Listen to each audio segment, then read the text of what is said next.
con su programa de los movimientos oculares y el tema que me asignó es ese que está en la pantalla, núcleos de los nervios oculomotores y vías nerviosas relacionadas.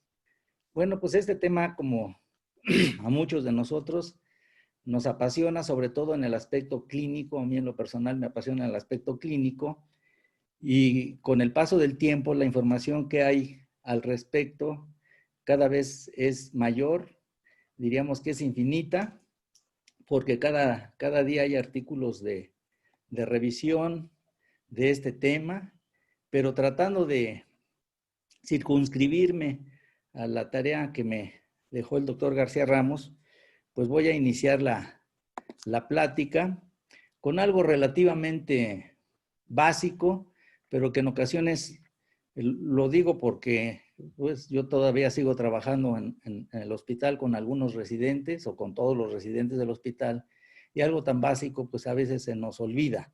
Por lo tanto, pues voy a tratar no de menospreciar a ninguno de los oyentes de esta presentación, pero pues para mí es una retroalimentación el acordarme de estos detalles, ¿no?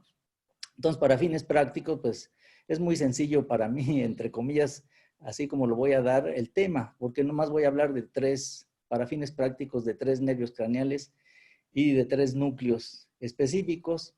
Sin embargo, es recomendable recordar que que estos 3 nervios craneales, su componente funcional es eferente somático, y solo el tercer nervio craneal tiene una parte que es eferente visceral general. Y este núcleo eferente visceral general está representado por el núcleo de Edinger-Westphal.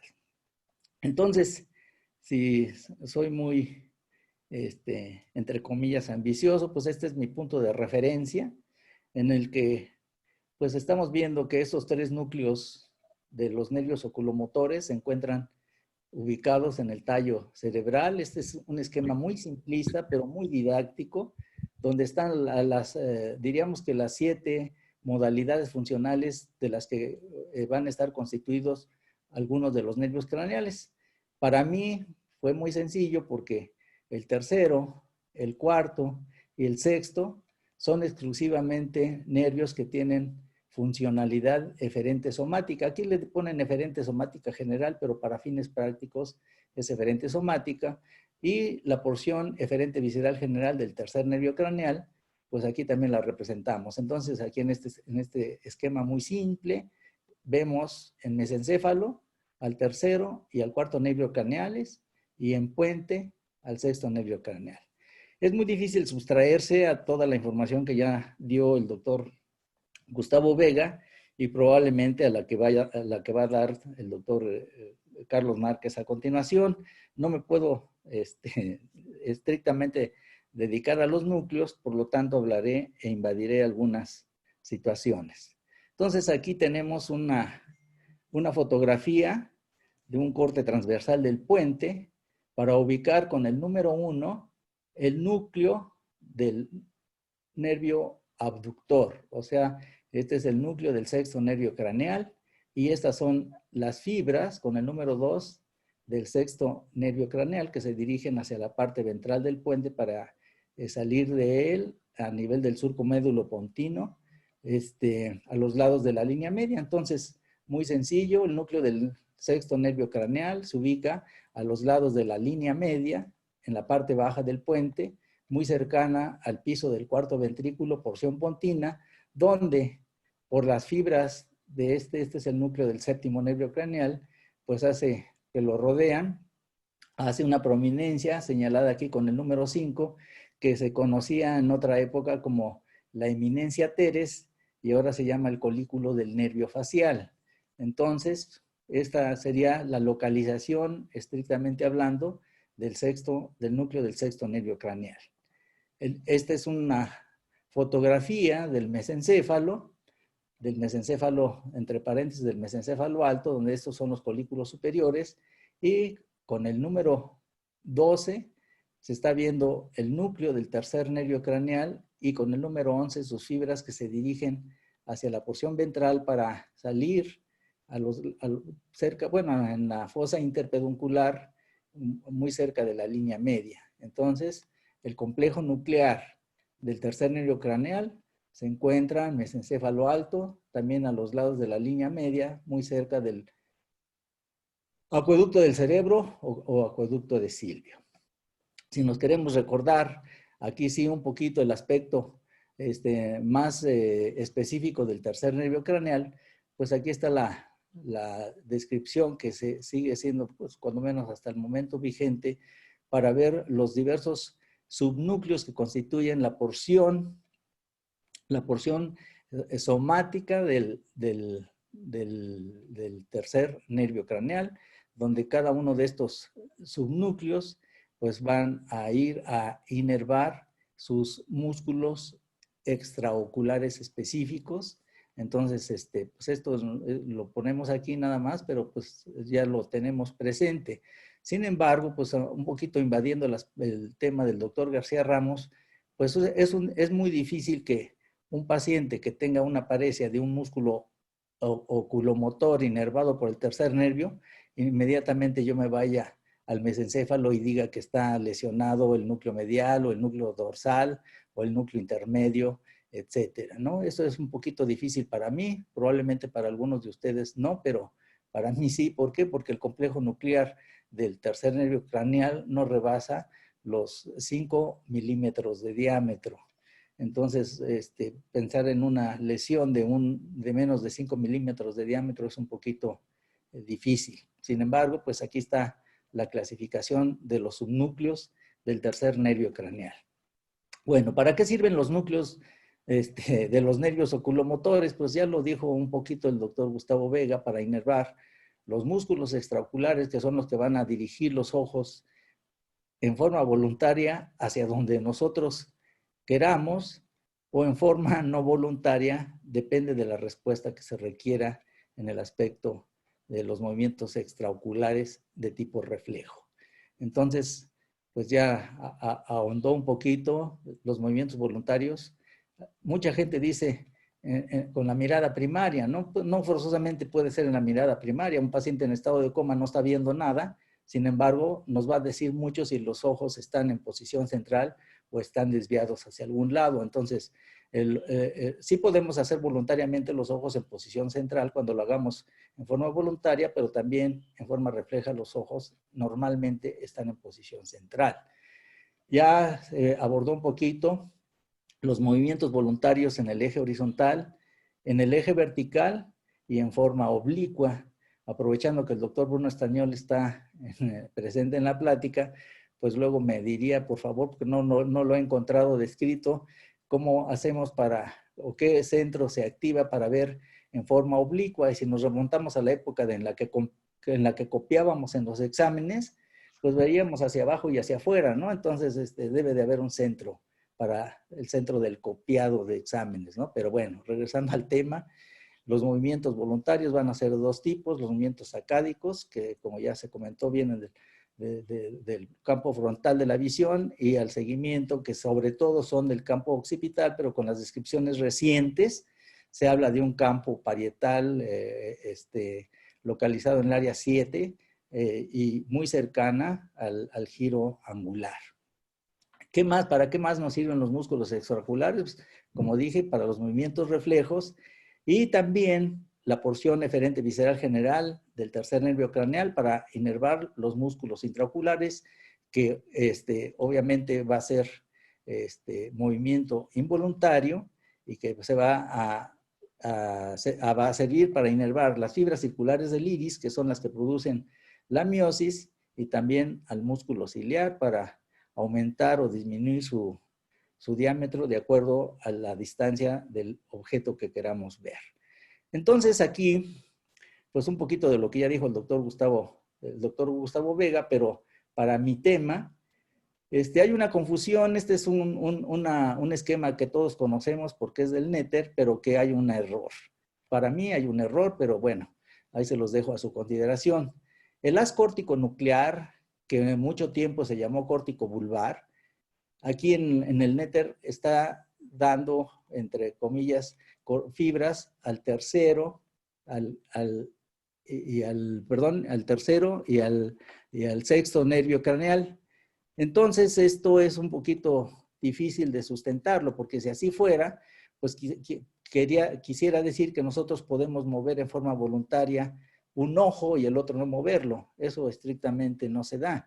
Entonces, lo que más se acepta es que el haz corticonuclear da fibras al núcleo motor del trigémino, al núcleo motor del facial, al núcleo ambiguo y al núcleo del hipogloso. Aquí no aparece que dé fibras a los núcleos oculomotores porque en la práctica no se puede dar eso. Probablemente en algunas especies sí, pero estrictamente en el humano es poco probable. ¿Puedo hacer una pregunta? Sí, Oye, Vicente, ¿y sí. no sería que en el momento que hizo la ilustración el doctor Netter, no se conocía si existía el fascículo longitudinal medial? Pues probablemente así sea, pero lo que pasa es que diríamos, el Netter sigue siendo todavía un punto de referencia, y Sí, claro, no lo digo para nosotros, sino pues para los muchos estudiantes, médicos, los y, médicos, los residentes. y toman como válido este esquema, ¿no? Ok. Bueno, entonces, el control de los movimientos oculares, como ya se comentó, pues aquí en este esquema sencillo, viene de centros corticales. Estos centros corticales, por las diversas vías supranucleares, pues influyen donde se encuentran los núcleos de los nervios craneales, obviamente oculomotores, y de los núcleos de los nervios craneales, pues se originarán el conjunto de axones que irán al efector, que serán los músculos extraoculares. Entonces, por ejemplo, otra vez ya lo comentaba Gustavo Vega, pues la vía que comunica o el centro de control de los movimientos arcádicos hay en el eje horizontal y en el eje vertical también. A nivel internuclear, como se comentó ahorita, pues a través del fascículo longitudinal medial y posteriormente de infranuclear pues, por el nervio correspondiente. Entonces, ¿dónde se ubica pues el control en el eje horizontal? Pues otra vez en el área 8 principalmente, no exclusivamente, pero sí principalmente, y a través de la vía córtico-pontina, o sea, córtico-pontina porque va de la corteza cerebral al puente a un núcleo específico que ahorita lo vamos a ver, que es el núcleo reticular paramediano pontino. En el caso del movimiento en el eje vertical, pues también va de la corteza cerebral, del área 8, pero no va al puente, sino al mesencéfalo, a los núcleos intersticial de Cajal y al núcleo de Darkewicz, que es donde están los centros coordinadores de los movimientos de los ojos en el eje vertical. Y si son movimientos de seguimiento, como ya se comentó, pues van a ser tanto verticales como horizontales en las áreas 18 y 19. Entonces, este es un esquema relativamente muy sencillo, pero para mí muy demostrativo, donde estamos viendo, en el caso de los movimientos en el eje horizontal, pues las fibras que se originan en el área 8, ¿sí? Y bueno, pues van a pasar en la corona radiada, por el brazo anterior de la cápsula interna, después por el quinto medial de los pies del pie de los pedúnculos cerebrales, hasta llegar en este caso, a este esquema que está representando el núcleo reticular paramediano pontino, ¿sí? Obviamente a ese nivel se decusa y el núcleo reticular paramediano pontino establece una sinapsis con el núcleo del abductor de ese lado y a través del fascículo longitudinal medio con el complejo nuclear del tercer nervio craneal contralateral, específicamente con el con el subnúcleo que va a inervar al recto medial o recto interno contralateral. Entonces, entre paréntesis, este es un esquema relativamente sencillo, pero muy demostrativo de lo que regularmente sucede con el control del movimiento de los ojos, el movimiento conjugado de los ojos en el eje horizontal. Si es en el eje vertical, entonces, pues aquí en este esquema también incluyen al núcleo que dijimos de la comisura posterior de Darkewicz y el núcleo intersticial de Cajal o núcleo rostral del fascículo longitudinal medial, ¿no? Entonces, pues esto es parte del tema, hablar de las vías que comunican los núcleos oculomotores entre ellos con las vías diferentes de acuerdo a la función que nosotros o que se vaya a realizar. Y ahorita que acabaste de hablar de los movimientos de seguimiento, pues entonces en los movimientos de seguimiento, insistimos, pues están las áreas corticales visuales del lóbulo occipital. No puse, pero pues hay muchísimos esquemas donde se incluye el área parietal y también otra vez desciende dependiendo si son de seguimiento en el eje vertical o si son de seguimiento en el eje horizontal. Esto sería lo que compete a los movimientos, diríamos, de tipo voluntario. Después, entre paréntesis, hablaremos un poquito de los movimientos de tipo reflejo, donde los núcleos vestibulares son los principales participantes de este tipo de movimientos. Entonces, estos dos esquemas, para mí son relativamente sencillos. Entonces, son la representación esquemática de los movimientos sacádicos en el eje horizontal y en el eje vertical. Y entonces volvemos a lo mismo. Se originan en el área 8, ¿de acuerdo? Y del área 8 estimularán al núcleo reticular para mediano pontino, núcleo reticular para mediano pontino, acá para movimientos horizontales, núcleo reticular para mediano pontino, sexto nervio y a través del fascículo longitudinal medio tercer nervio para inervar el recto medial del ojo contralateral y en forma conjunta o conjugada desviar los ojos a la derecha o a la izquierda según sea el área 8 estimular.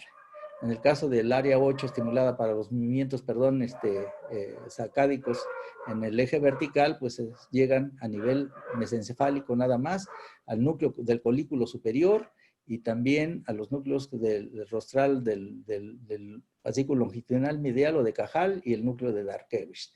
Entonces, estos conocimientos básicos nos ayudan regularmente a localizar disfunción de la mirada conjugada en el tallo cerebral.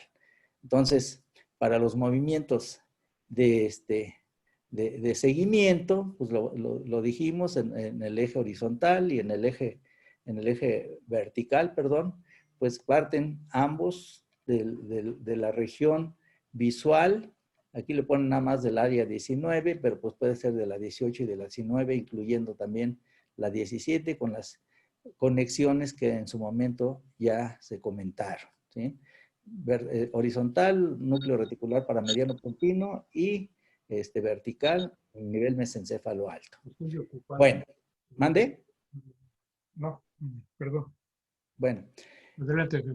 Ahora donde regularmente sí yo patino es en tratar de explicar los reflejos extraoculares, los movimientos extraoculares reflejos. ¿Por qué? Porque hay una gran cantidad de movimientos extraoculares que se escapan a nuestra voluntad o a nuestro control cortical, aunque tú ya nos pusiste ahí un caso, nos relataste un caso anecdótico del nistagmus, entre comillas, optocinético voluntario, que es poco probable que todos lo hagamos, pero bueno, esta conexión del oído interno con los núcleos de los nervios oculares, pues es una de las más importantes, ¿no? Entonces, estos núcleos vestibulares reciben obviamente información para este tipo de reflejos cuando se mueve la cabeza de los canales semicirculares, dependiendo si es en el eje, otra vez en el eje horizontal o en el eje vertical, para que los ojos se desvíen hacia los lados en el eje horizontal o hacia arriba y hacia abajo en el eje vertical. Bueno, estos núcleos vestibulares reciben, insisto, la información del oído interno, del vestíbulo del oído interno, y posteriormente los núcleos vestibulares, a través del fascículo longitudinal medial, pues establecen conexión con los núcleos oculomotores. Y dependiendo de la alteración de este tipo de movimientos, pues como lo dirá posteriormente el doctor García Ramos, estaremos en la posibilidad de establecer un diagnóstico topográfico de disfunción o de lesión. Otro tipo de movimientos reflejos de los ojos, pues es el nistagmus. El nistagmus, que hay varios tipos, el optocinético, que ya se comentó un poco, el que se establece después del giro del paciente, que se llama postrotacional, y el nistagmus por estimulación calórica. Y bueno, pues si es el nistagmus óptico cinético en el eje vertical, pues en los núcleos que participan es el núcleo intersticial de Cajal, pero aquí en este caso, pues también debe de participar la vía visual. Si la vía visual está alterada específicamente, si la persona tiene amaurosis bilateral, pues definitivamente este nistagmus óptico cinético no se puede explorar, ¿no? Entonces, para este nistagmus, pues tenemos otra vez las vías que conectan el lóbulo occipital con el mesencéfalo alto, específicamente con los núcleos comentados aquí y específicamente con el subnúcleo del recto superior y del recto inferior. Si es para el eje horizontal, pues entonces las fibras del lóbulo occipital llegarán al núcleo paraabducens, en otra época se llamaba paraabducens, ahora le pusieron formación reticular paramediana pontina, y bueno, pues independientemente de su nombre, este es el centro que se considera el regulador de los movimientos en el eje horizontal, y por lo tanto, pues a esta región tendrá que llegar solamente la información del lóbulo occipital.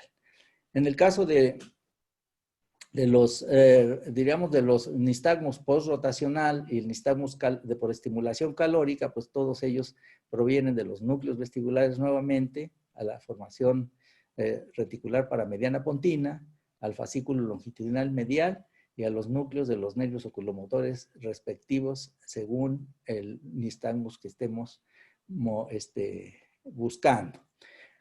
Estos reflejos, entre comillas, que poco se describen, pero que se deben de tener presentes, y es parte de lo que decías en relación con tu esposa, pero un poquito ahí la de tu esposa no es refleja, sino es voluntaria, son los reflejos que se originan en el tectum, específicamente pues en los colículos, ya sea en el colículo superior o en el colículo inferior, según la intensidad del estímulo. Si es un estímulo potencialmente, si es un estímulo visual potencialmente dañino, la respuesta que va a generar este colículo superior es que los ojos se van a desviar hacia el lado opuesto a donde está el estímulo luminoso intenso. Si es un estímulo no luminoso intenso, si no es, por ejemplo, ver el amanecer, etcétera, pues en forma refleja, pues nosotros vamos a ver hacia dónde se está presentando el estímulo visual. Entonces, el reflejo tecto-ocular para estímulos visuales se genera la respuesta a nivel del colículo superior, y el reflejo tecto-ocular para estímulos auditivos en el colículo inferior, e insisto, serán para el sitio del estímulo, si el estímulo no es dañino, y para el sitio contrario al estímulo, si el estímulo es tan intenso que puede provocar daño, en este caso, pues a los ojos. Y un tema que regularmente no lo consideramos, sin embargo lo ponemos en práctica, es la unión que tiene el núcleo motor del facial con el nervio, con el núcleo oculomotor. ¿Cuándo? Pues ustedes lo hemos explorado cada rato, ¿no? El famoso fenómeno de Bell. Si cuando le pedimos al paciente que vea hacia arriba, pues vemos cómo, entre paréntesis, el ojo se desvía hacia arriba, ¿no? Obviamente no se puede cerrar el párpado porque el orbicular de los párpados está paralizado por la disfunción del nervio facial. Pero diríamos, este reflejo facio-ocular, pues también se presenta, ¿no? Entonces, eso es, entre paréntesis, alguien diría como una perla de tipo diagnóstico, porque si al paciente con una parálisis facial se le pide que vea hacia arriba y al ver hacia arriba no se desplaza el ojo, pues definitivamente la conexión entre el núcleo del nervio facial con el núcleo del oculomotor está alterada, y entonces podríamos decir que la lesión es o nuclear o supranuclear entre el tercer nervio craneal y el séptimo nervio craneal. ¿De acuerdo? Entonces, Un paréntesis. Un paréntesis. Esa maniobra tiene que ser importantísima, entonces. Y de valor diagnóstico inmenso, ¿no? Sí, lo que sucede es que si nosotros vemos en pacientes, pues la mayoría de ellos, el compromiso del nervio facial es lo que le llaman infranuclear, ¿no? Pero en los pacientes que tienen un glioma de puente, donde está tomado el núcleo del nervio facial, no tanto el nervio, sino el núcleo, pues esta respuesta no se aprecia, ¿no? Y esa respuesta, entre comillas, o esa presentación de este fenómeno es muy importante para hacer o para tratar de hacer el diagnóstico topográfico. Aunque pues, alguien diría, pues, ¿para qué nos estamos esforzando en interpretar el signo si tenemos una resonancia magnética que rápidamente nos soluciona el problema, ¿no? Pero bueno, entonces, pues aquí en este esquema, insisto, muy simplista, está resumido, pues, la gran cantidad de fibras o de vías que conectan los núcleos oculomotores con las diversas estructuras que pues ya se comentaron, sobre todo estructuras corticales y estructuras del tallo cerebral, donde los núcleos vestibulares tienen la máxima representación en cuanto al funcionamiento reflejo de los movimientos extraoculares, ¿no? Hay muchas patologías donde, pues como lo comentaste, se alteran los movimientos oculares y seguramente son porque hay conexiones con estructuras, como se comentó, con el cuerpo estriado, sobre todo el núcleo caudado, pero, inicialmente, si yo veo un paciente, pues pienso en lo más común, en lo más frecuente, y me voy directamente al tallo cerebral. Y si ya no encuentro algo en el tallo cerebral, entonces sí ya empezaré a buscar las estructuras que se ha visto están relacionadas con los movimientos extraoculares. Y para terminar, porque pues mi tema es muy sencillo, pues nada más recordar la porción eferente visceral general del nervio oculomotor representado por el núcleo de Edinger-Westphal, que es determinante para la integración de los reflejos pupilares, sobre todo el reflejo del fotomotor, el consensual, ¿sí? Por la conexión que existe entre los núcleos pretectales de ambos lados, ¿sí? Y también por la conexión que existe en la comisura posterior. Entonces, pues también cuando tengamos o tenemos pacientes que tienen alguna disfunción en nuestros reflejos, pues y todo el resto de la funcionalidad del tercer nervio canal está conservada, pues me tendré que referir o remontar a esta región del mesencéfalo alto, donde se encuentran inmersos los núcleos coordinadores de las respuestas viscerales generales, específicamente el músculo ciliar y el iris, las fibras circulares o pupiloconstrictoras que se llaman. Pues como les comenté al principio, espero que el recordatorio no haya sido tan básico que genere alguna, ¿cómo se llama? Alguna duda. No sé si tengan algún comentario. Bueno, un comentario en relación a lo que decías del nistagmo óptico cinético voluntario. Yo diría más bien, no era óptico cinético el caso que vimos con el doctor Escobar. Era un caso en el cual la chica ella sola, a través de su propia voluntad, hacía mover los ojos para un lado y para otro. Era, repito, un movimiento pendular, no era un movimiento clásico de la sacada y luego el movimiento lento, sino era un movimiento rítmico bilateral. Entonces ya después nos pusimos a revisar y vimos que eso era una condición fisiológica rara que consistía en que cuando la persona desenfocaba la vista, tenía un movimiento pendular, rápido, pero no era un nistagmo. Es interesante. ¿Sí? Bueno, pues, Y la otra cuestión, perdón, es sobre el fenómeno que presenta Lupita. Ella, digamos, le ocurre cada vez que escucha algo, lo convierte por este fenómeno de sinestesia, lo convierte en un patrón visual. Pero ese va acompañado, sobre todo lo más importante es el movimiento ocular. Es como si hubiera una conexión anómala entre las vías auditivas y la vía suplementaria motora de la mirada.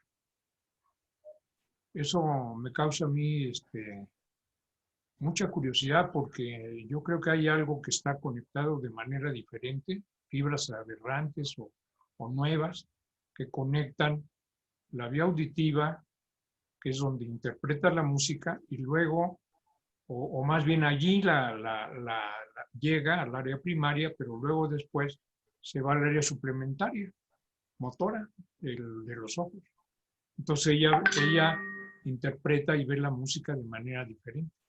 Pero cuando la música está llena de muchos estímulos visuales, o cuando ella entra a un lugar donde está lleno de gente y hay muchas conversaciones, acaba cansada de los ojos, porque tiene que hacer un esfuerzo voluntario por no moverlos tanto. O la música, que tiene muchos elementos, no la disfruta. Y hay otra cosa interesante. Cuando ella se cubre los ojos, si se pone una venda para no ver nada, disfruta mucho la música que le gusta. Dice que se siente libre. Interesante, ¿no? Bueno, era nada más el comentario. Doctor Guerrero. Adelante. ¿Qué tal? Buenas noches. Gracias por su plática muy interesante. De la última diapositiva que puso ahí, en el tallo cerebral, ahí ya ve como nos mencionó, el núcleo para abducens ahora tiene otro nombre. Y junto con el núcleo de Edinger-Westphal se mencionaba un núcleo que se llamaba núcleo anteromediano. Le atribuían al núcleo anteromediano la función de controlar el esfínter de la pupila, y al núcleo de Edinger-Westphal el acomodador del cristalino. Que aquí es, en el caso de que ya no se mencione este núcleo, ¿quiere decir que el núcleo de Edinger-Westphal tendría las dos funciones?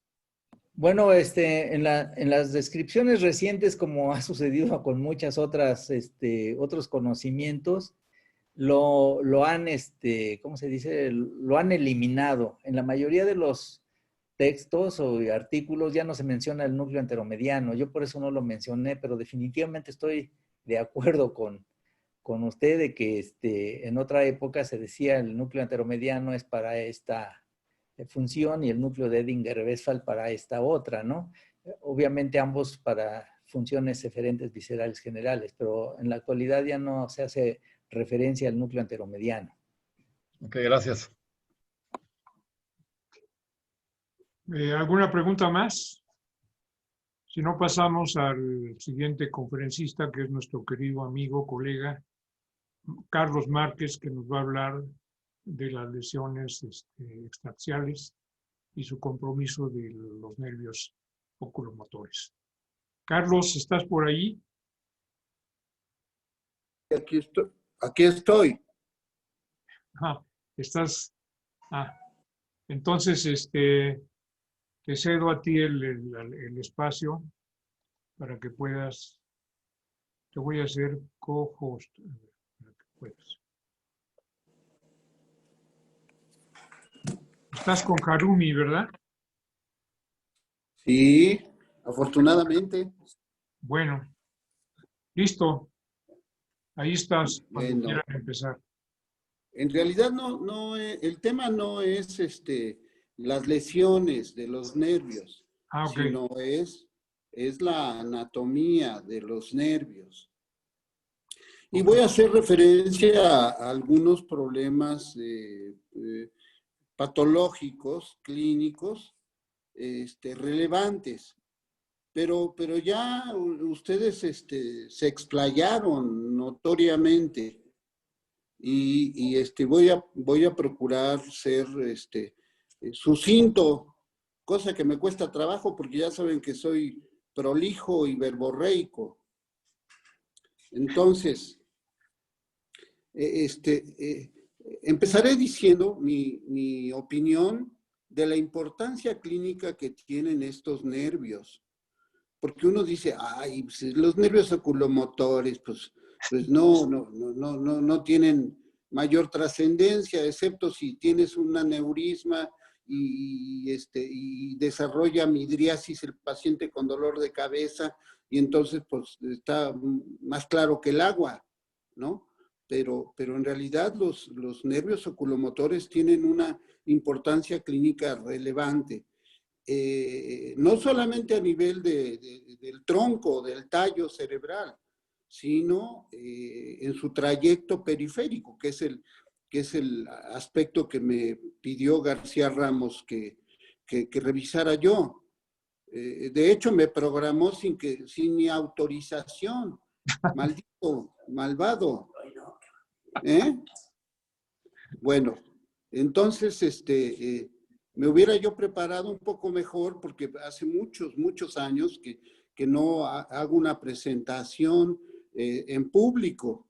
Y aunque aquí estoy acompañado de Harumi y del García Ramos al lado, pues de todas maneras me pongo nervioso, como si fuera la primera plática que fuera yo a dar en el instituto.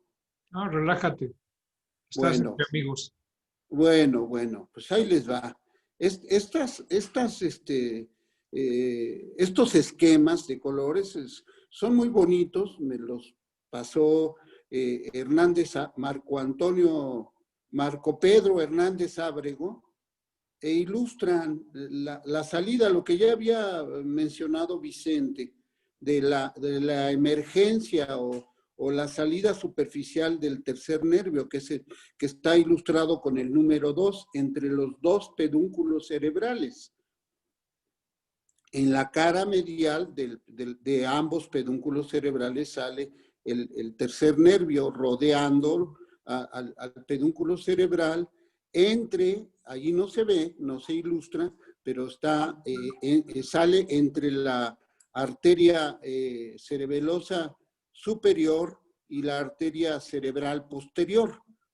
Por eso es que para los neurocirujanos es tan importante, tan significativo el análisis de una disfunción del óculomotor, tanto en el aspecto de su oculomotricidad, recordando que el motor ocular común o simplemente oculomotor. A mí me gusta más el término antiguo de la nomenclatura anterior, que era motor ocular común. ¿Por qué? Porque es común a todos los músculos del ojo.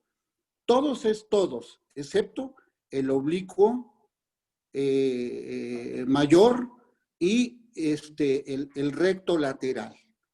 Todos los demás, sean voluntarios, como dice Vicente, somáticos, e incluso los intrínsecos, todos están inervados por el motor ocular común. Entonces, el nervio tercer craneal o simplemente oculomotor es extraordinariamente importante para la clínica, porque además, como inerva tantos músculos, esos músculos que inerva se pueden alterar no solamente por afección del nervio, sino por afección de los músculos propiamente dichos, o por afección de las ramas eferentes viscerales o vegetativas. O sea, tienen una importancia clínica. Órale.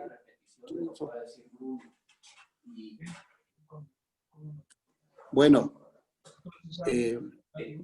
vamos a pasar a la siguiente, por favor. Ok. Bueno, entonces aquí estamos viendo en esta bonita transparencia cómo el tercer nervio, una vez que sale del tronco, del tallo cerebral, atraviesa, perfora la dura madre, se mete a la pared lateral del seno cavernoso, que aquí no se ve, y se introduce a la fisura orbital superior o hendidura esfenoidal, junto con los demás nervios craneales, para inervar todos los músculos que dijimos, los extrínsecos y los intrínsecos.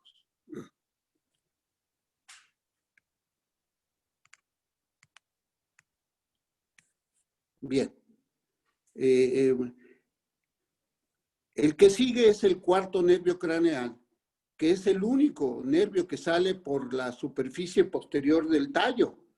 Y tiene que rodear es el más delgadito, el más pequeñito, y tiene que rodear al tronco para poderse incorporar a la pared lateral del seno cavernoso junto con el tercero y con el sexto, que todavía no hemos visto. Además, ya me corrigió, ya me agregó García Ramos. No, solo el 5-2. Ya me está corrigiendo, pero le quiere enseñar a rezar al Papa a este hombre. Sí, efectivamente, la pared lateral del seno cavernoso está la rama maxilar del trigémino, pero estábamos hablando de los oculomotores, ¿no? Entonces, este nervio pequeñito me obligó a investigar algo que creo que yo te había preguntado a ti, Gustavo, cuando se lesiona o se afecta el cuarto nervio, la alteración es muy discreta. El nervio cuarto se llamaba patético, quizá por la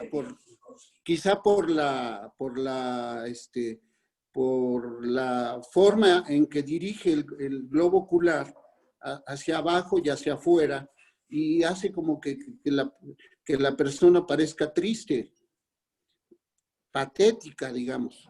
Y lo que hace que la persona, para evitar la diplopia, lleve a cabo una maniobra que puede ser espontánea o puede ser provocada por el médico, el neurólogo o el oftalmólogo, que es inclinar hacia ese lado su cabeza, y que se llama maniobra de Bielkowski o Bielchowski. Bielkowski, sí.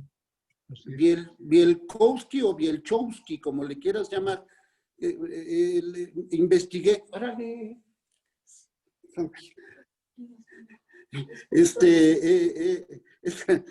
Me dediqué a averiguar quién había sido Bielchowski.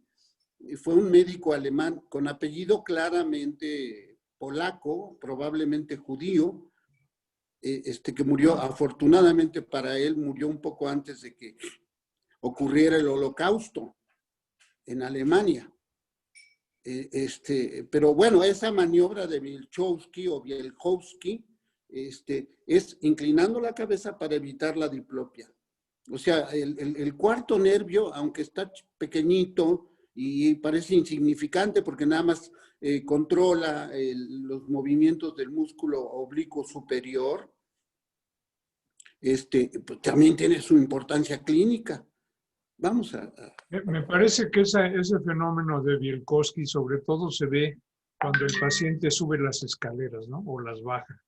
Cuando tiene que dirigir la mirada hacia abajo, que tiene que hacer el movimiento de corrección para compensar el problema del oblicuo, ¿no? Es muy probable, pero lo que el neurólogo tiene que hacer cuando el paciente tiene diplopia y ve que el ojito está, digamos, desviado oblicuamente, pues lo que tiene que hacer es, si el paciente no lo refiere, tiene que buscar la maniobra. De hecho, se llama maniobra de. Maniobra de Bielkowski. No es signo de, sino maniobra de Bielchowski o Bielkowski. Exacto, sí. Bueno, nos vamos a ir más rápido. Toma tu velocidad. Yo no voy a presentar.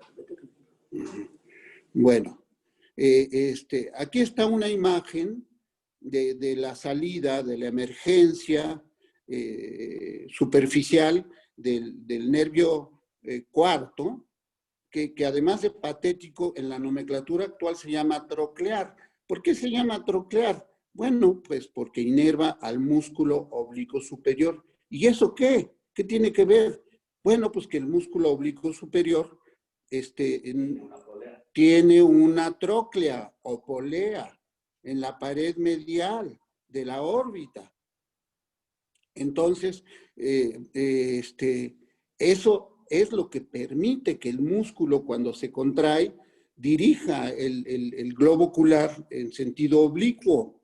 Entonces, pues, le quitaron el nombre de patético y le pusieron troclear por la tróclea, que es un tendón pegado, adosado a la pared orbitaria, y eso permite que el músculo al contraerse tenga esa dirección, ese efecto. Me está cotorreando García Ramos, ¿no? A ver si lo aplacan. Bueno, allí lo ven ustedes, cómo se dirige de la parte inferior de los tubérculos cuadrigéminos o colículos inferiores, cómo se dirige hacia la hendidura esfenoidal. Y enseguida voy a ponerles, bueno, adelantito les voy a poner cómo cursan en la pared lateral del seno cavernoso, recordando ahí alguna otra patología.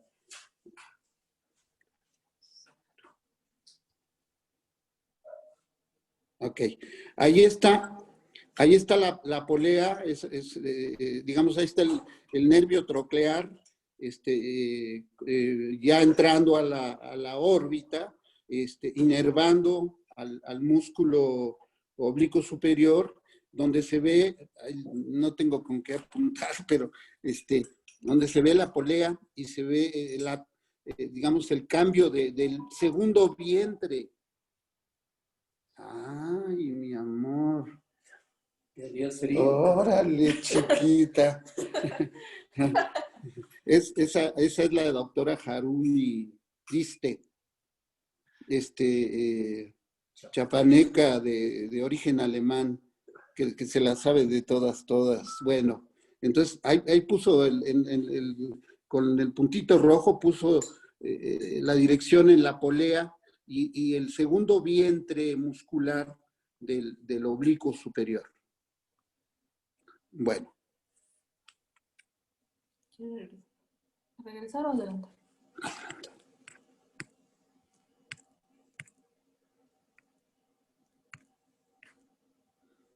Ok. Ahora estamos con el sexto, el motor ocular externo, que me parecía bastante adecuado el nombre, pero bueno, pues desde que empecé a dar clases de anatomía, ya había cambiado la nomenclatura internacional, y le llaman abducens o abductor, que quiere decir echar el músculo para afuera o echar el globo ocular hacia afuera, que eso es lo que hace. Ahí ven ustedes exactamente al músculo recto lateral. Es el único músculo, que así como el troclear, el único músculo que inerva es el oblicuo superior, el motor ocular externo o abductor o abducens, el único músculo que inerva es el recto lateral o recto externo. Y hace exactamente lo mismo, sale del tallo, se mete a la dura madre y tiene un recorrido bastante largo, que es lo que explica que en los casos en los que se produce un incremento de la presión intracraneal, como ya sabemos, una de las manifestaciones tempranas, incluso antes del papiledema, puede ser la diplopia causada por la falta de abducción del globo ocular, que es un dato de falsa localización, como dice Guillermo. Aquí me está asesorando mi maestro. Bueno. Oye, antes de que avances un poquito con comentarte algo. Ah, bueno, ahí está. Hay una región que anatómicamente es muy importante porque tiene significado clínico. Y esta región es la región petrosa del lóbulo, digo, del hueso temporal. Sí. Y allí le llaman el canal de Dorelo, en el cual cruzan tanto el nervio, la primera rama del quinto nervio, con, sí. con el sexto nervio. Entonces eso te da lugar al síndrome de Gradenigo. Efectivamente, Gus. la petrocitis, casi siempre de origen infeccioso, a partir de infecciones del oído medio, es una causa de afectación del sexto nervio y de la rama, la primera rama del quinto. de la rama primera del trigémino. Ajá, exacto. Bueno, efectivamente, vamos a ver las siguientes Sí, transparencias. Ahí está otra vez agrandado digamos, la imagen del sexto que penetra la dura madre para entrar al seno cavernoso. Y entonces, allí también hay otro tipo de patología que en nuestro tiempo, cuando estábamos haciendo la especialidad, se llamaba el síndrome de Tolosa-Hunt, que es la inflamación de la pared lateral del seno cavernoso. También se le llama así, síndrome de la pared lateral del seno cavernoso. Las más de las veces de origen inflamatorio no infeccioso, sino granulomatoso. Pero que con el tiempo y con la tecnología se ha visto que muchas otras patologías de origen no infeccioso o no inflamatorio pueden producirla. Por ejemplo, meningiomas o tuberculomas. Okay. Vamos a ver. Esta imagen es este esquema es de un libro de nomenclatura anatómica muy bonito, donde, como ven ustedes, todavía se usa la nomenclatura previa, nervio motor ocular común y nervio patético. El 14 es el troclear o patético. Véanlo cómo va directamente. Ay, ¿me ayuda con dirigiendo? Así. Ahí va. Directamente al músculo oblicuo superior. Y el motor ocular común, o el 13, el 5, ese. Y que se divide, miren qué bonito, miren qué bonito. Otra vez, girame. Hasta aquí. Y ahí se divide en la parte superior, que va la rama o el ramo que va al músculo recto superior, y la rama para abajo que va para el recto inferior. Y las ramas parasimpáticas que van al 8, que es el ganglio ciliar o ganglio oftálmico. Y de ahí, el número 10, las ramas cortas para la pupila, como decía Vicente Guerrero, las fibras pupiloconstrictoras, ¿no? Bueno, creo que es todo, sí. Creo que es todo. Y esto es de un libro muy lindo también, que se llama Grey's Anatomy, como el programa de televisión,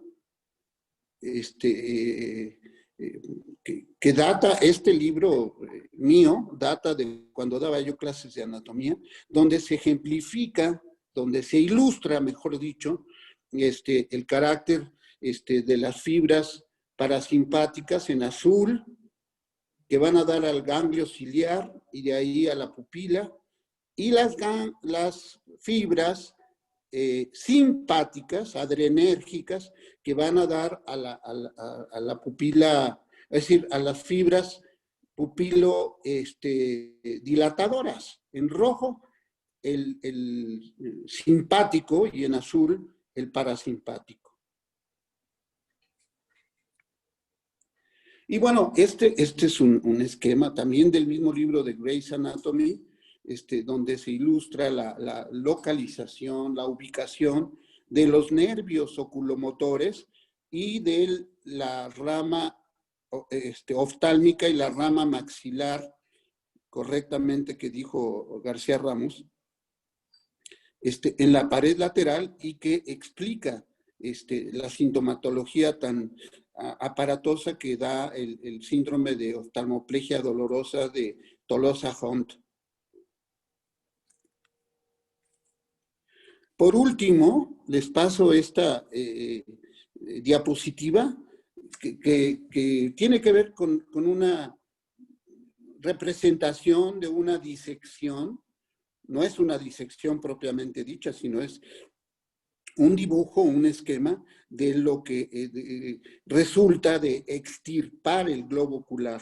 Y ustedes ven en el fondo de la órbita, en el vértice de la órbita, ven en el centro ese ojito que es el canal óptico, por donde debería de salir el nervio óptico, y hacia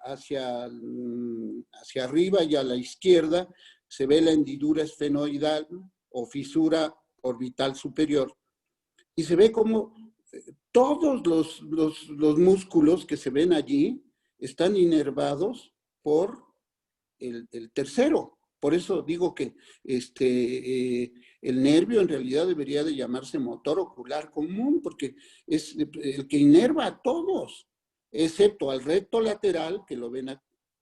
Ay, linda, aquí. Ese mero. El recto lateral, inervado por el motor ocular externo, y el oblicuo inferior. No, perdón, el oblicuo superior. El oblicuo superior, el oblicuo superior, el oblicuo superior. Todos los demás están inervados por el motor ocular común. Por eso es que es tan expresivo clínicamente. Ahora, si uno se pone a pensar, como decía yo hace un rato con Guillermo y con Yarumi, si uno se pone a pensar que además de las patologías del tercer nervio, o de los otros dos nervios oculomotores, también están las patologías de los músculos o de la placa neuromuscular.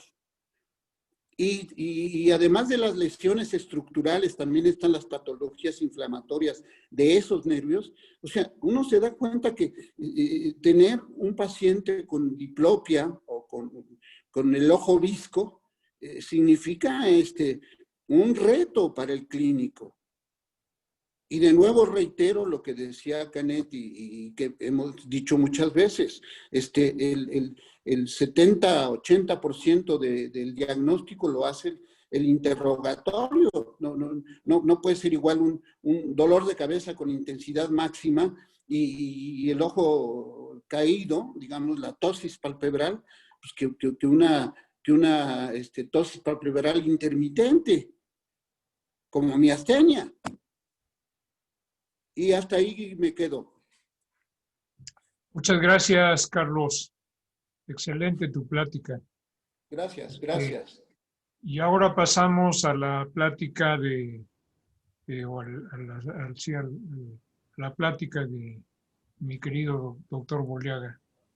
Bernardo, ahorita te paso el mic. ¿Cómo no? Gracias, Gustavo.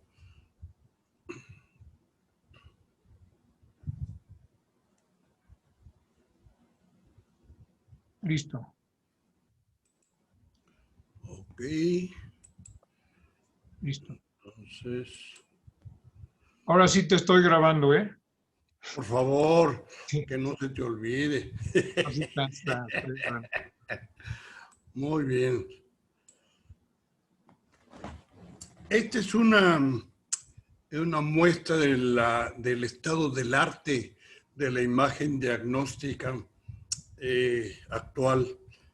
Y quisiera compartirla con ustedes porque me parece que es bella la forma de expresión gráfica de la tomografía y de la resonancia magnética.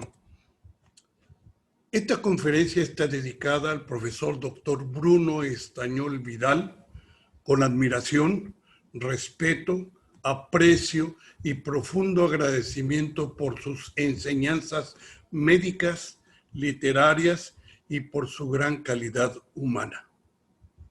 En vida, hermano, en vida. Y quiero mostrarles el libro que tengo aquí en este momento y de donde fotografié la portada y dice: para Bernardo, amigo de muchos años, compañero de camino, hoy y siempre Bruno, noviembre del año 2000. Tengo el libro del profesor Bruno Estañol desde hace ya 20 años y lo sigo disfrutando porque me deja siempre cuestiones de la correlación con la imagen diagnóstica. La tomografía computada y la imagen por resonancia magnética de buena calidad aportan información que facilita la comprensión de los movimientos oculares normales y patológicos, así como la fisiopatología de los nervios craneales 3, 4, 6 y la respuesta parasimpática del 2, que es el reflejo pupilar, como ya nos estuvo diciendo tanto Vicente Guerrero como Carlitos Márquez, la función de la pupila y la distensión del lente para poder ajustar la nitidez de la capacidad visual. Los hallazgos de neuroimagen diagnóstica correlacionados con las expresiones clínicas de los movimientos oculares normales y patológicas y el adecuado conocimiento de neuroanatomía y neurofisiología son valiosos elementos que suelen ayudar en la definición del diagnóstico diferencial. Vamos a ver la utilidad de la tomografía computada y de la imagen por resonancia magnética en el diagnóstico neurooftalmológico. Me salgo un poco de los movimientos oculares porque las imágenes que les muestro a ustedes no son tan activas como la clínica lo permite evaluar. Nervio craneal, el oculomotor, que ya ha sido dicho por Carlos Márquez, que le gusta más que sea motor ocular común, y el profesor Bruno Estañol también menciona en su libro motor ocular común. Ese es el oculomotor mencionado por la Nómina Anatómica Internacional, también mencionado por Carlito Márquez. Trayecto cisternal de los nervios oculomotores. Ya hemos visto fotografías de piezas anatómicas y pueden ver ahí con la flecha roja en el lado izquierdo lo que representa el trayecto cisternal de los nervios oculomotores al salir de la fosa interpeduncular, como se mencionó varias veces ya en esta sesión. Y vean en el lado derecho que parecen unos cuernitos de un caracol dirigiéndose hacia la región de los senos cavernosos y se puede ver en una secuencia T2 el trayecto cisternal y después cómo está la cisterna interpeduncular en esta secuencia T1 que puede identificar su trayecto. Los nervios oculomotores en plano coronal se pueden identificar desde luego si se buscan, pero no es muy frecuente verlos con la nitidez que se ve en esta fotografía, que la seleccioné entre varios cientos de resonancias que he tenido oportunidad de ver.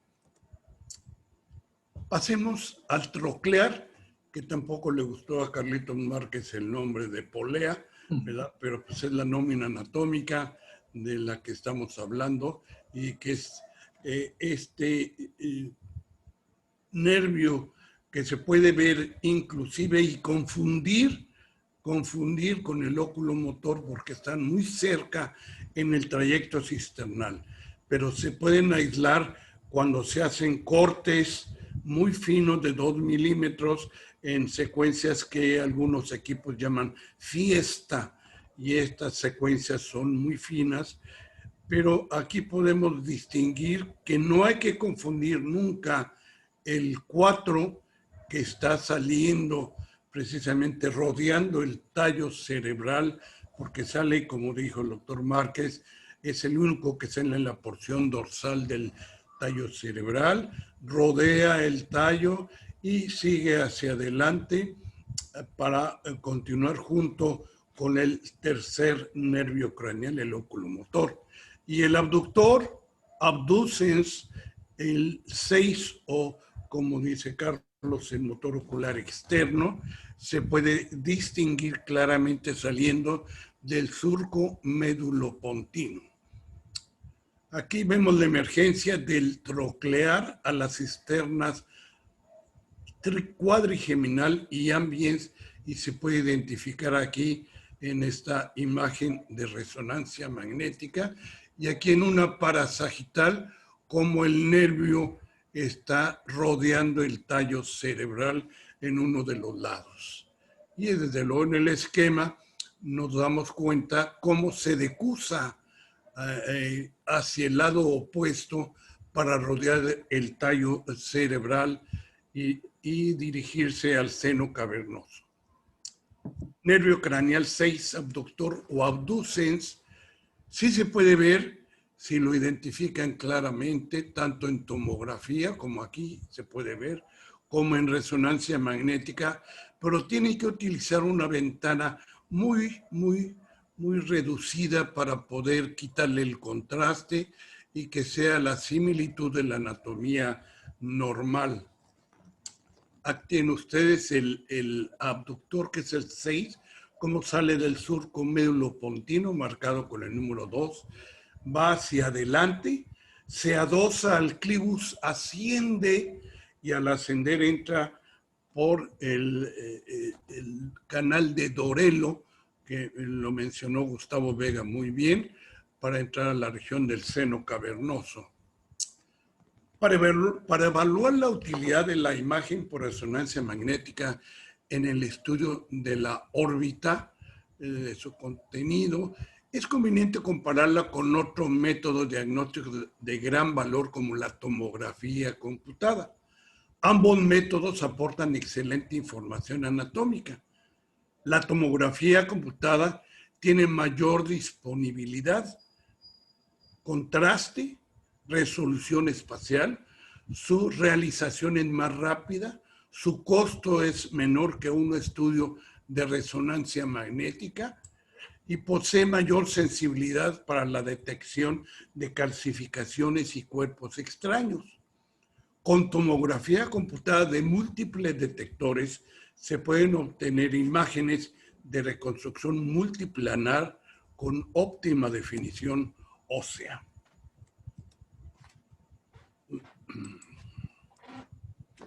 Tanto la tomografía computada como la imagen por resonancia magnética son consideradas como procedimientos de diagnóstico de carácter no invasivo, pero la mayor desventaja de la tomografía computada es la exposición a la radiación ionizante. En cortes axiales de tomografía computada, la dosis de irradiación de la órbita varía de 4 a 12 centigrados.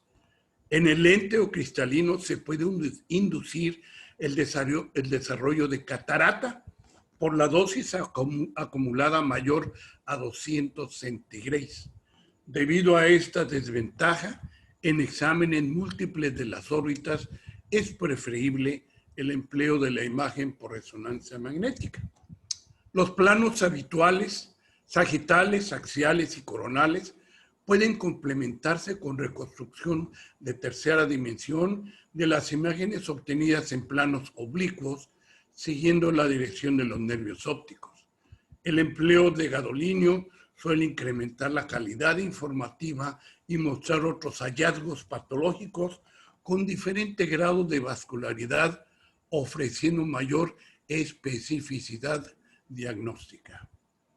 Esta belleza de imágenes de reconstrucción hechos con tomografía computada de múltiples detectores nos permiten evaluar la utilidad del detalle morfológico, estructural y su cambio en la densidad del contenido orbitario. Pueden ver que la grasa se manifiesta hipodensa, los músculos oblicuo superior y el recto superior se ven aquí separados en ambos lados muy claramente, el recto inferior. Y este triángulo que diseñé en 1978, cuando empezábamos a hacer la tomografía computada en el grupo CT Scanner, me permite evaluar desde la parte más anterior de la nariz hacia el contorno lateral de las órbitas, hacer este triángulo que lo llamé triángulo de Boleaga, y así lo he expresado. Y vean ustedes la posición de los lentes, también llamados cristalinos. Los lentes, esta posición es normal y nos debe servir de referencia. Esta es una tomografía computada dinámica normal, hecho con reconstrucción tridimensional. Las dos imágenes de arriba es mirada hacia arriba, la del medio mirada neutral. Ahí tienen los lentes, ahí tienen el nervio óptico, los músculos superiores, el oblicuo mayor, el recto superior, el recto inferior y la mirada hacia abajo. Esto, desde luego, estas imágenes que les muestro, me tardó mucho tiempo en las computadoras de la tomografía computada de CT Scanner cuando yo estuve ahí. Ahora les muestro el aspecto normal de la tomografía computada de los lentes, también llamados cristalinos. Es muy característico y pueden encontrarse también calcificaciones en la zónula adyacente al sitio de inserción de los ligamentos que sostienen al cristalino. Y en el lado derecho, vean el aspecto de los lentes artificiales o prótesis, muy de moda actualmente. La tomografía computada normal en plano coronal permite evaluar el contenido orbitario con mucha nitidez, contrastado por la grasa. Ahora les voy a presentar neuroimagen diagnóstica en neurooftalmología.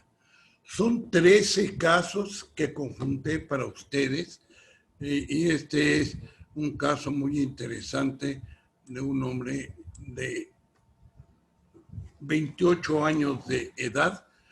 Noten ustedes que tiene proptosis, que es la salida del contenido orbitario, también conocida como exoftalmos. Tiene una amplia zona de destrucción ósea y también que se extiende hacia el cuerpo del esfenoides. Entonces, esto representa una neurofibromatosis tipo 1 o plexiforme, de la cual encontré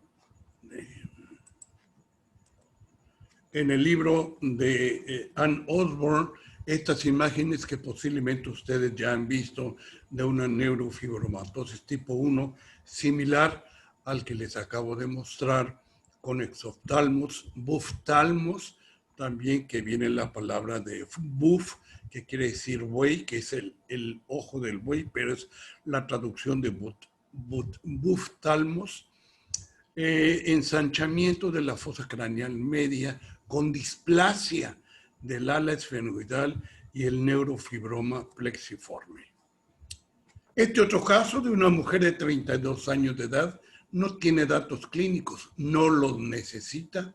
Noten ustedes que hay lesiones intraorbitarias e intracraneales y las características de las lesiones con este reforzamiento en una tomografía computada es muy característico de un absceso, de abscesos orbitarios piógenos con exoftalmos, osteomielitis del techo orbitario, extensión intracraneal, paquimeningitis, absceso cerebral y empiema subdural.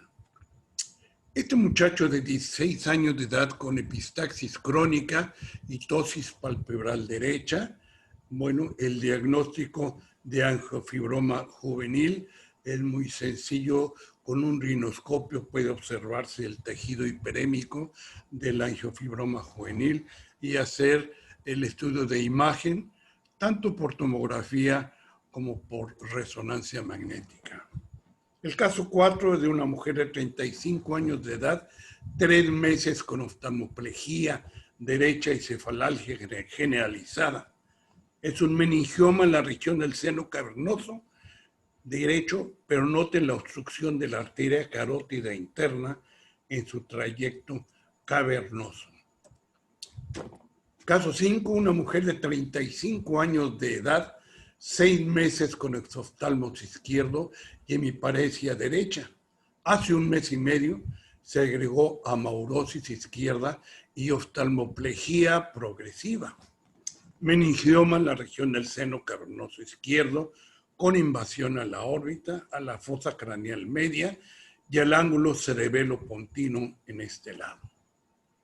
El caso 6 es de una mujer de 76 años de edad, un mes y medio con ptosis palpebral derecha.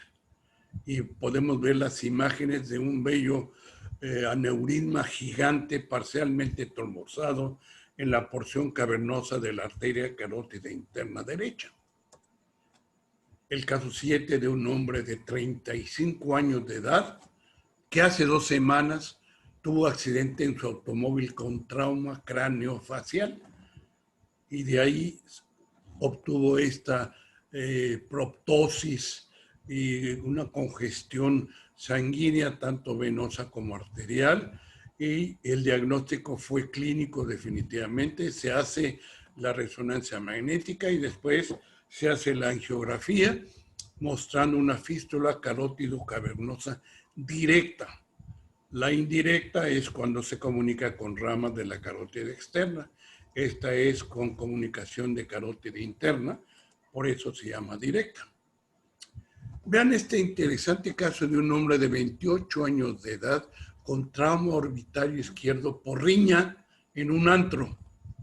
Tiene diplopía por la imitación de la mirada izquierda hacia arriba, inclusive el globo ocular está mirando hacia abajo, y en las imágenes de reconstrucción se puede ver la lesión ósea de la lámina papirácea, como está deprimido. Esto hace que haya un enoftalmos, y este enoftalmos y además un hemoceno maxilar izquierdo, y vean ustedes dónde está la fractura del piso orbitario en la tomografía, y aquí en las imágenes de reconstrucción, la lámina papirácea, que es la pared medial de la órbita, y el piso de la órbita, y no confundir con la fisura orbitaria inferior.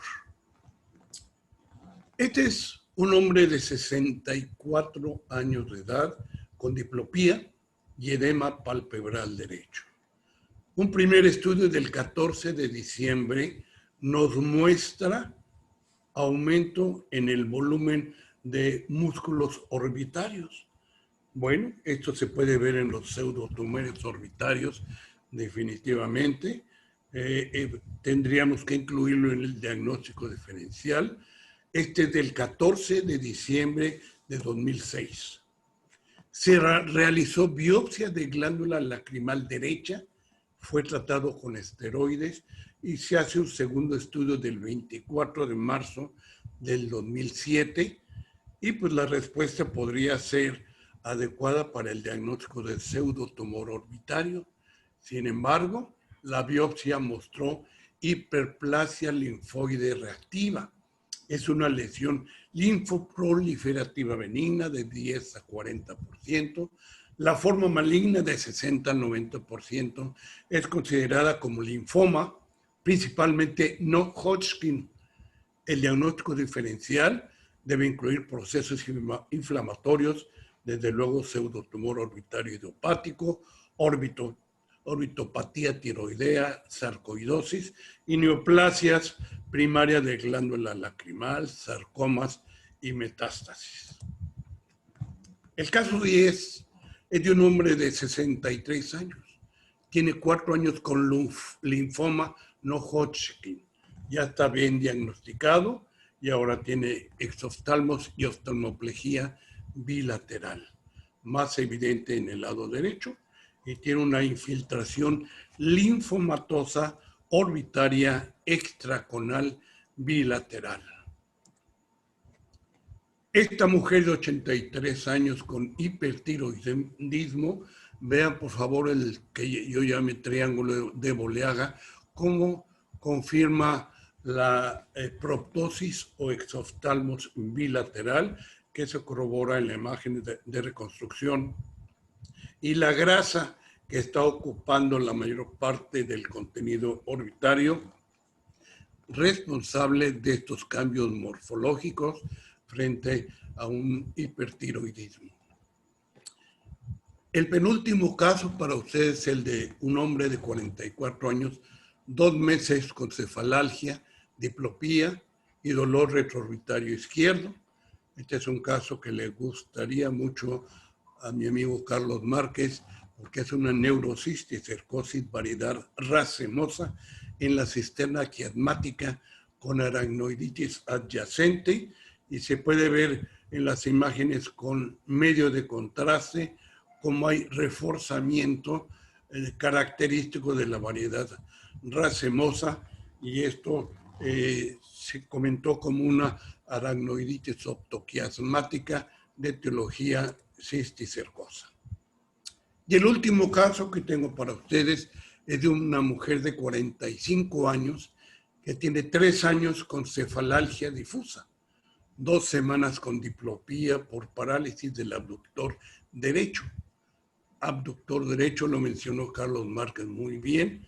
Ese es el responsable de mover el globo ocular en sentido lateral, y como él lo mencionó también, un meningioma, en este caso de localización petroclival, estaba haciendo este efecto clínico.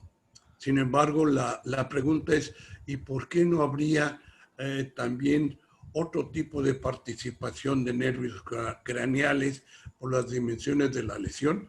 Bueno, pues así lo dio la clínica. Las conclusiones de mi participación: en la actualidad, el análisis clínico suele incluir una o varias evaluaciones de imagen diagnóstica, principalmente en procesos patológicos sistémicos o regionales, con participación de estructuras orbitarias, conformando un síndrome neurológico.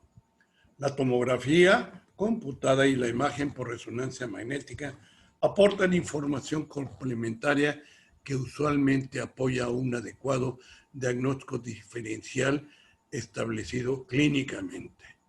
Esto es para apoyar que la clínica es la que hace el diagnóstico, y las bellas presentaciones que han precedido la mía han sido claves para entender el movimiento ocular en ambos lados, y quiero agradecerles su atención.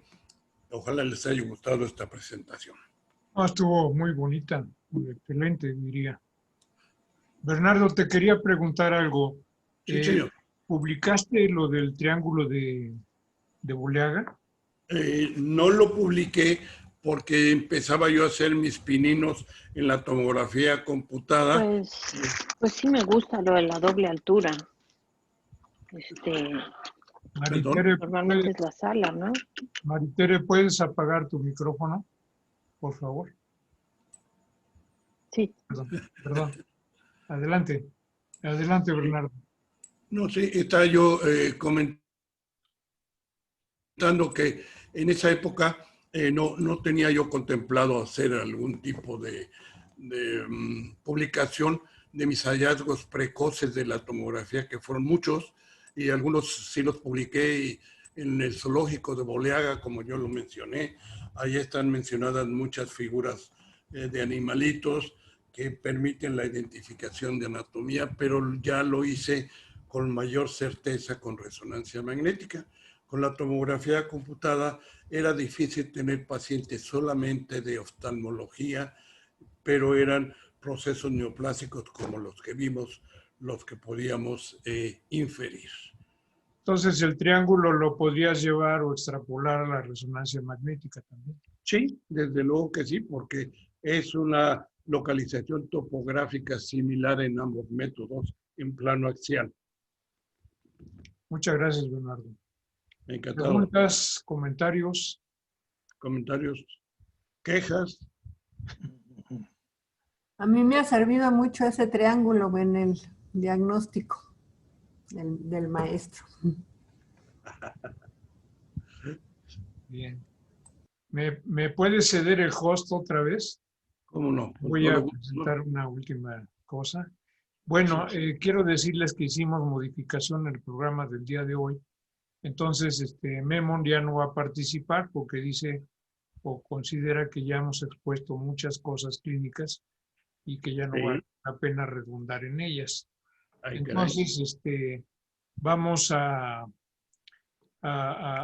terminar la sesión del día de hoy y quiero decirles que pues agradezco mucho la presencia de todos ustedes y el maestro Bruno Estañol que tuvimos el honor de que nos acompañó y que ahora la próxima semana va a estar con nosotros dándonos una clase magistral y literal. Entonces, Memo, ¿quieres hablar de algo? Perdón. Sí, pero nomás una media hora, sí, por favor.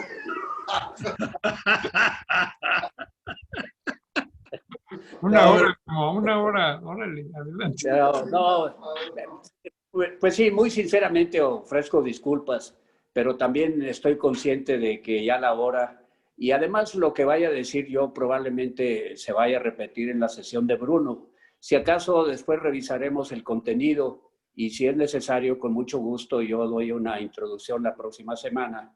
Y si no, pues Bruno y Paola Gurayev y demás colaboradores de Bruno podrán hacer un excelente trabajo. Pero sí, por razones de tiempo, pero particularmente porque haría mucha repetición de lo que ya muy atinadamente dijeron mis amigos, entonces estoy consciente del tiempo también y les agradezco pues la comprensión y prefiero yo diferir mi presentación o cancelarla si así fuera necesario. Muchas gracias. Gracias a ti, Memo. Y a Gracias. todos, mil felicidades, que estén muy bien, que tengan mucha salud, cuídense, por favor, y todo lo mejor en este día del médico. Sosa, ¿cómo estás? Maestro Estañol, andas por ahí. Un saludo, querido Bruno. Bruno, te doy un abrazo virtual. Saludos, Bruno. Un abrazo, Bruno. Un besito. Bueno, si no hay más, pues muchas gracias a todos y que tengan un lindo fin de semana. Que estén muy bien, queridos colegas. Cuídense mucho. Adiós.